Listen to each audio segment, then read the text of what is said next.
Good afternoon from Brussels. I'm Ian Lesser at GMF here in Brussels, and welcome to this fourth edition of GMF's Face Off.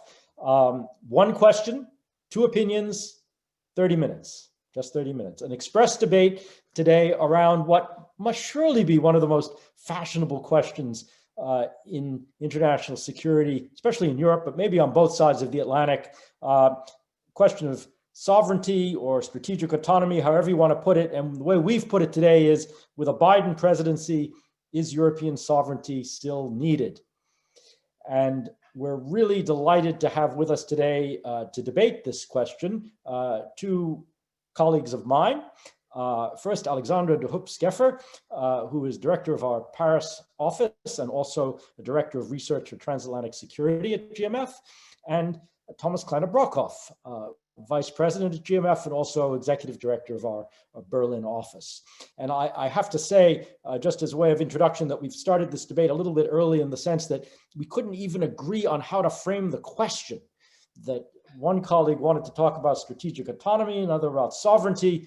Well, I won't tell you who won, but there it is. Today we're talking about sovereignty and probably other things. So the way this works, because we only have 30 minutes, is that we're first going to do a little initial poll where all of you who are watching get to vote on this question. And then at the end, we're going to come back and see whether our panelists were able to shift the needle a bit one way or the other. So you'll now see on your screen the question, and you'll be able to vote in this entry poll.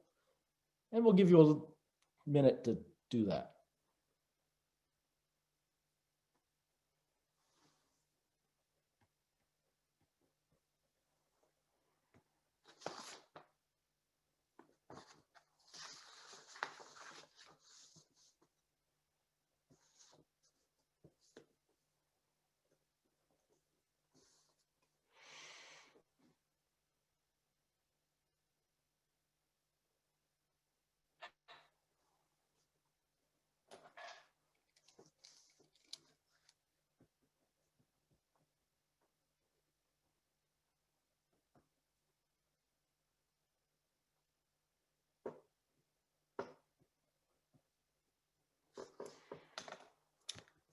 Okay, just to recap the results from that, 86% said yes, Europe still needs sovereignty, and 14% said no. And we'll come back and we'll revisit that at the end. But to try to convince you one way or the other, we now have two arguments. First, for the yes of the proposition. Alexandra, over to you. You have 5 minutes, and there'll be a clock ticking and a buzzer will go off if you go over beyond 5 minutes, and I might even say something too. So over to you.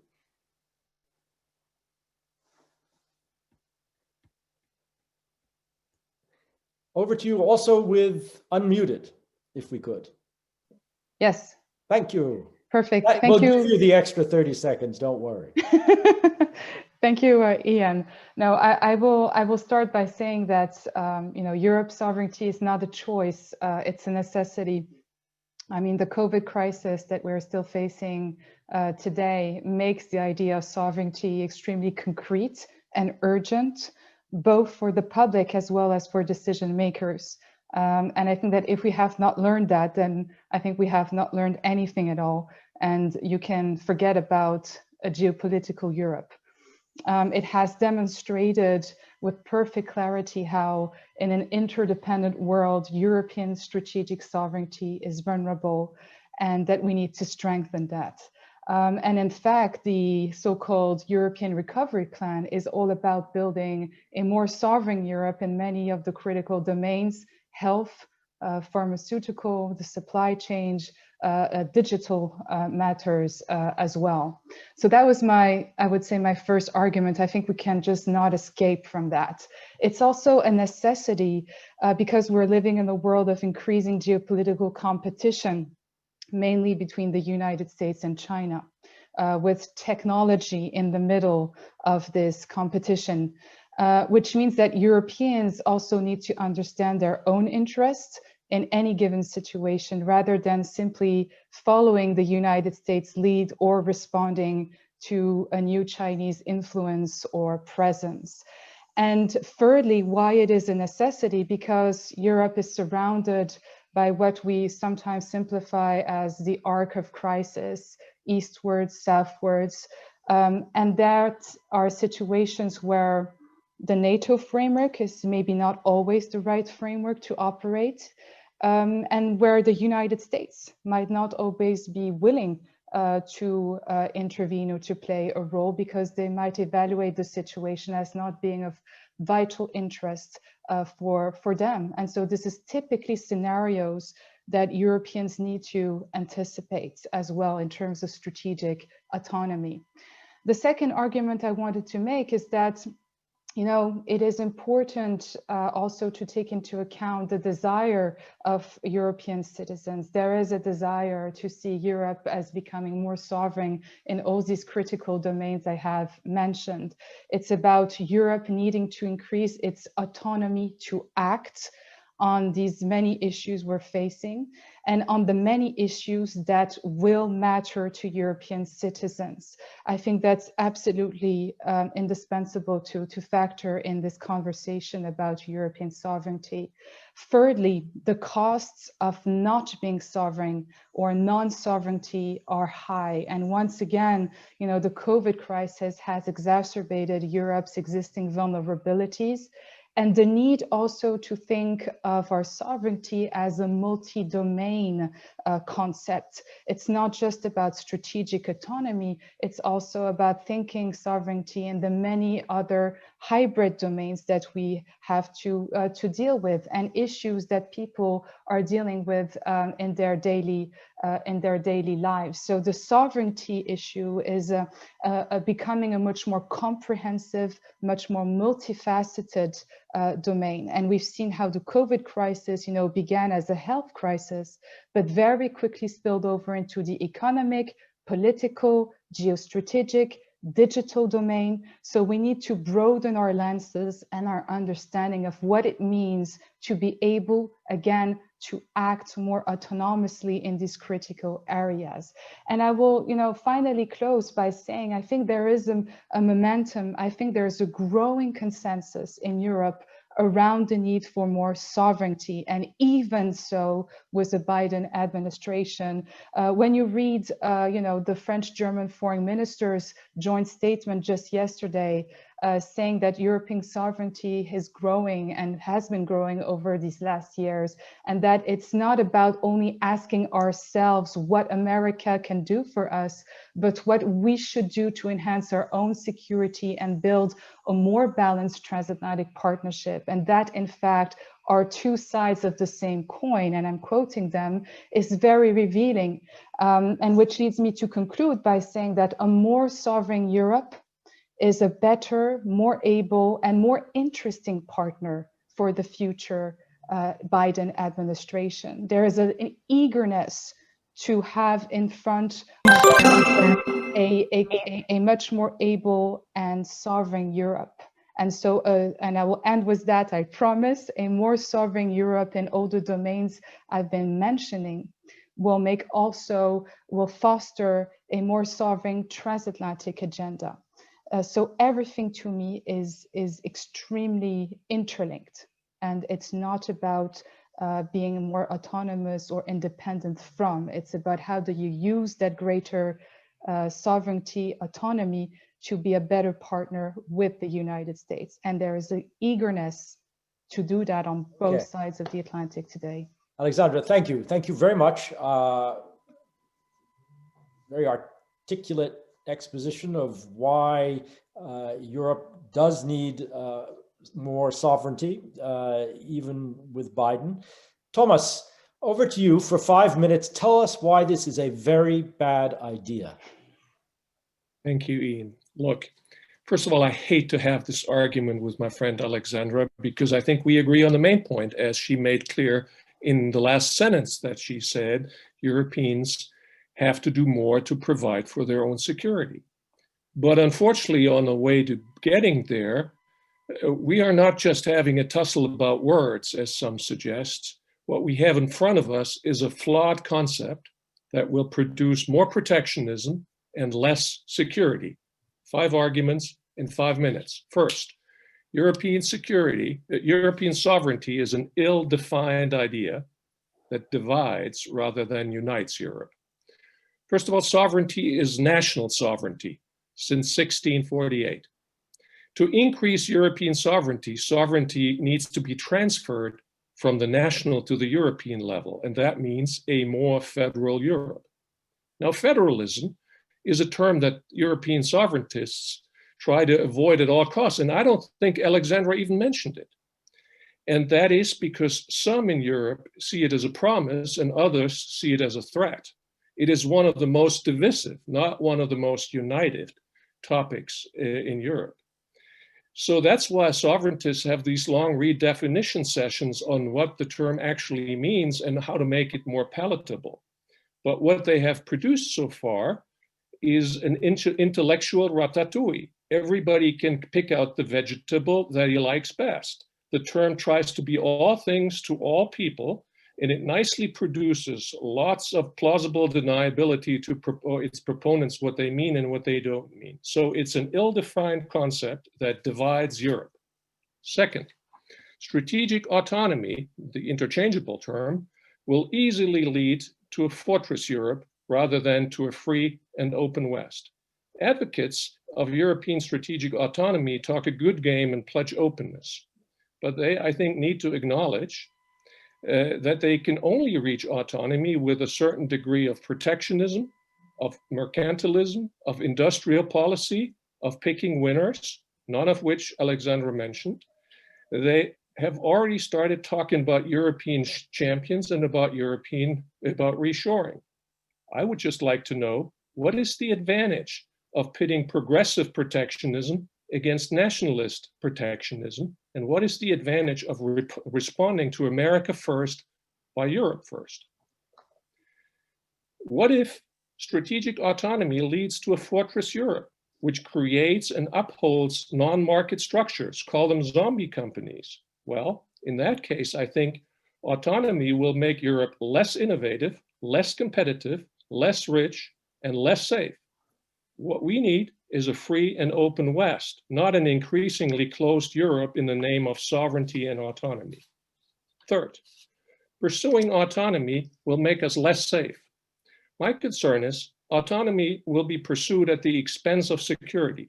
An example, President Macron aims at rapprochement with Putin's regime in Russia. You may quibble all you want with an all-around strategic patience that you see in Germany, but what about Macron's strategic impatience? Why seek a new settlement with Russia at a time when Putin points more missiles at European cities every day, when countries are being invaded, when opposition leaders are being poisoned?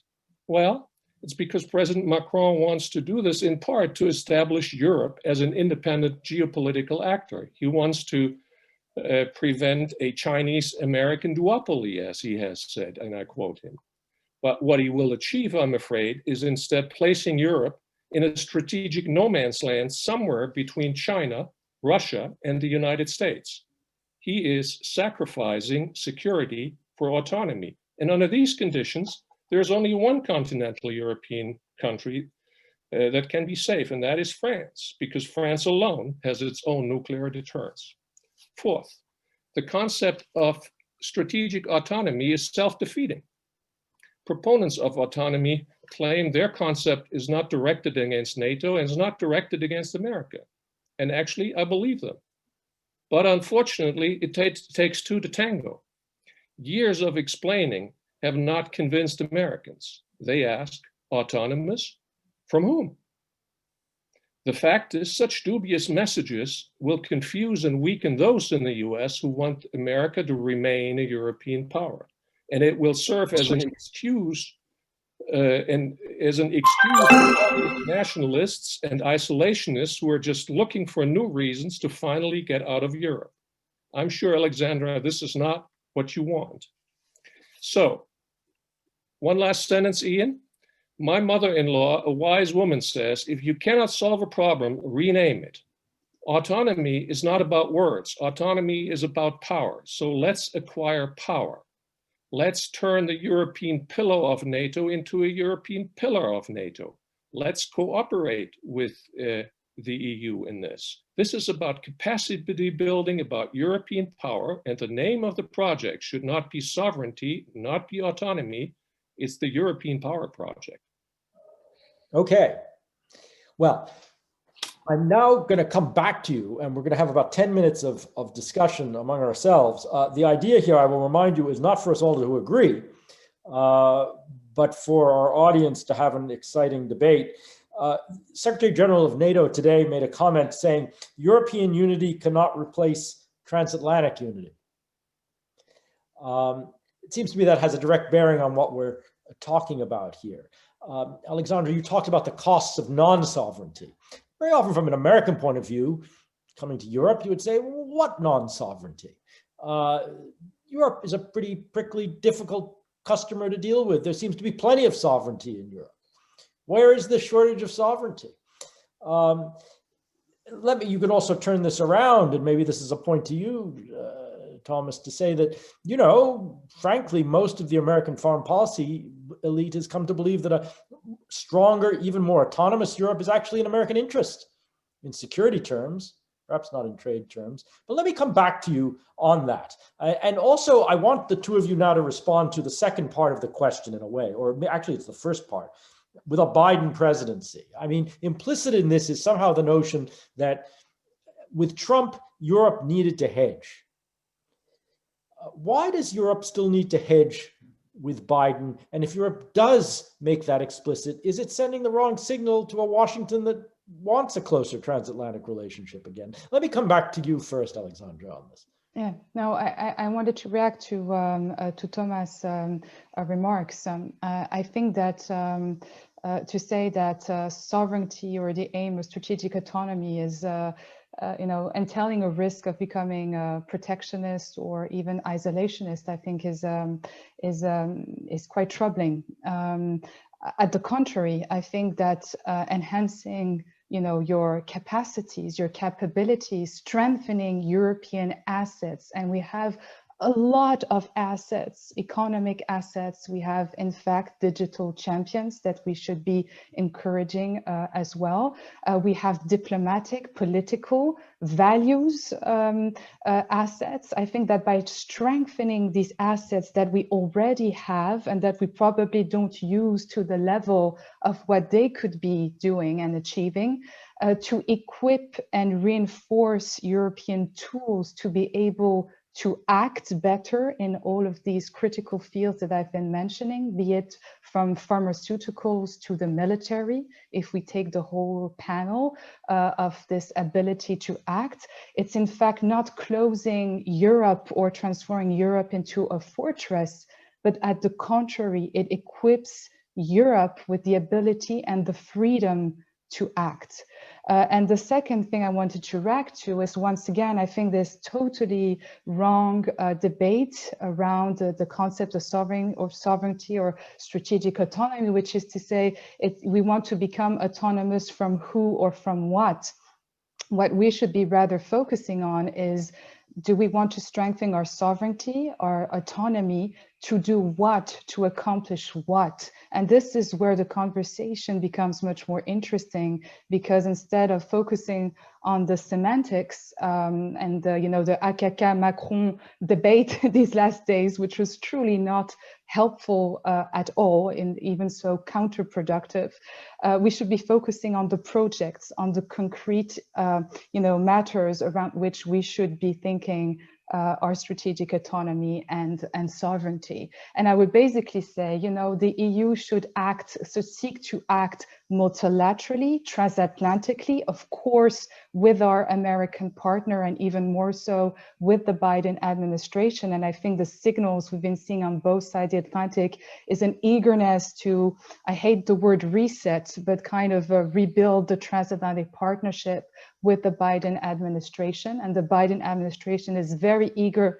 to repivot to Europe, if I can say, in many of the domains, the tech issue, the China issue. I mean, there is really a strong positive agenda for transatlantic cooperation, and that is not at all incompatible with a more able and capable Europe in these fields. So what I see, you know, increasingly as being a trend is that you're going to have a combination of different formats of cooperation.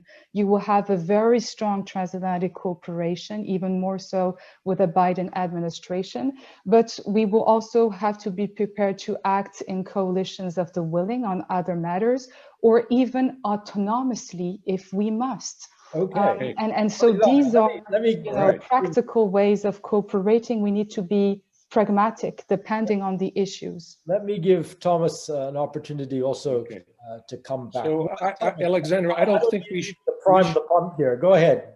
I don't think we should have a straw man argument here.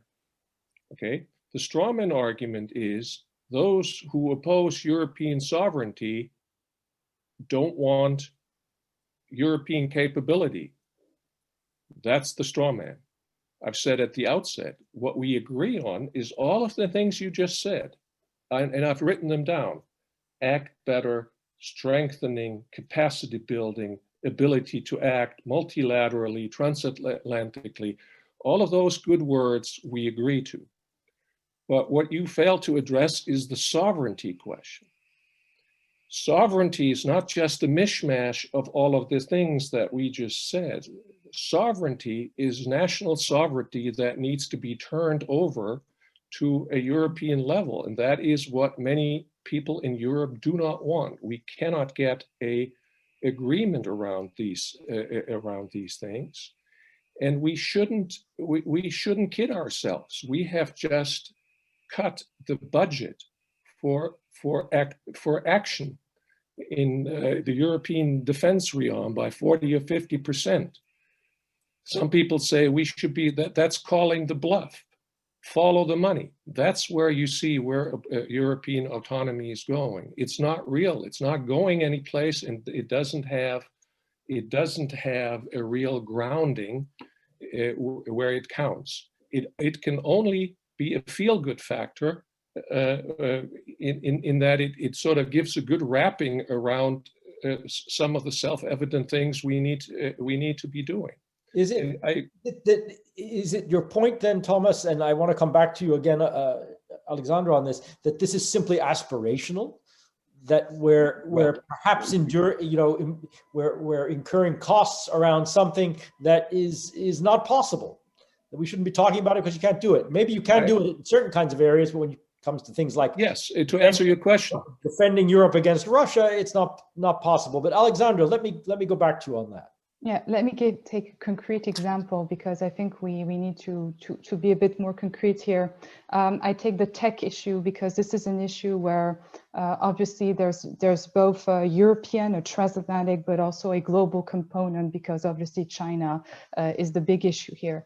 Now, I think on the tech issue, the core of the issue is not, for example, whether Europeans should allow Huawei to provide the 5G telecommunications equipment for their domestic networks. The issue is whether the US, through economic strategic cohesion, should make that decision for Europeans, or whether Europeans should weigh up the risk according to their own interest. And that's why sovereignty first is about defining Europeans' interests. What are our interests? What values do we defend?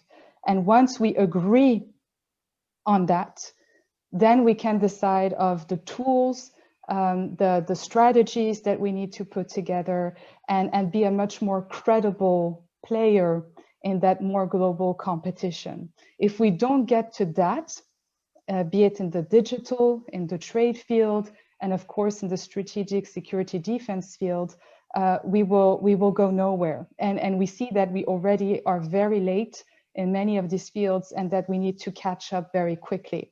And this is where I truly believe that the transatlantic relationship is extremely important in all of these fields.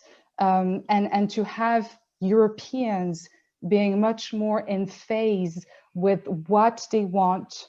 And no, I don't think that sovereignty is something that will not happen. If sovereignty is an aspiration, then why not? Sovereignty should be the guiding principle, you see? Thomas, briefly, in a minute. I think that's a fantasy. It's a Euro illusion.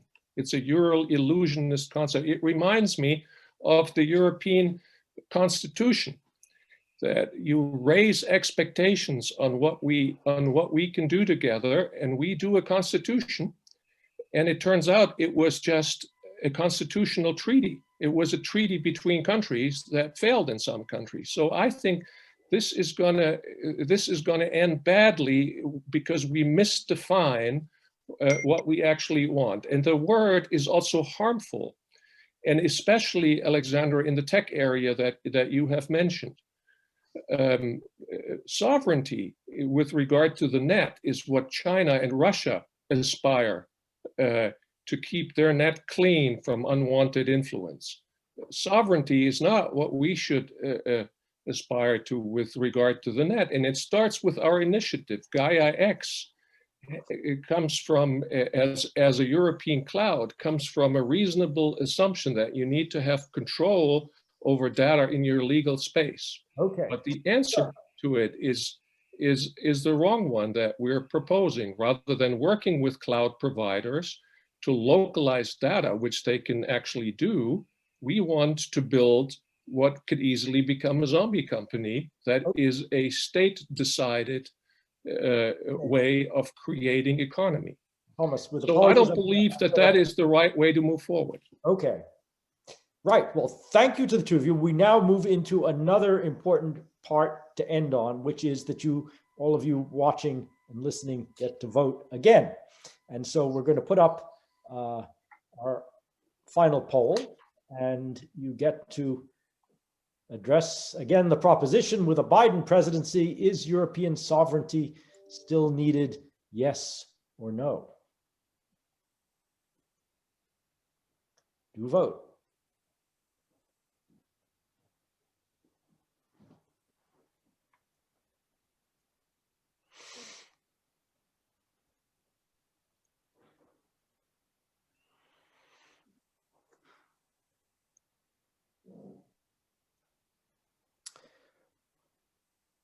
Okay.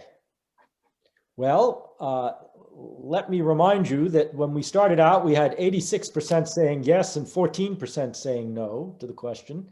At the end, we have 63% saying yes and 37% saying no. So, Thomas, you've managed to make skeptics of quite a few people. And I owe a bottle of wine to Alexandra. Indeed, indeed. I'm not going to tell you how I would have voted, but I will vote in favor of both of my colleagues, because this was just a fantastic debate. And I have to thank the two of you again, Alexandra and Thomas, for agreeing to do this. I assure you it's all very amicable. And thanks to all of you who have joined us for this express debate this afternoon. And also thank you again to my colleagues, Elizabeth and to William, for putting this together and making it happen. We look forward to seeing you again on the next edition, which will be the 5th edition of Face Off, theme and date to be announced. All the best and good evening from Brussels. Thank you.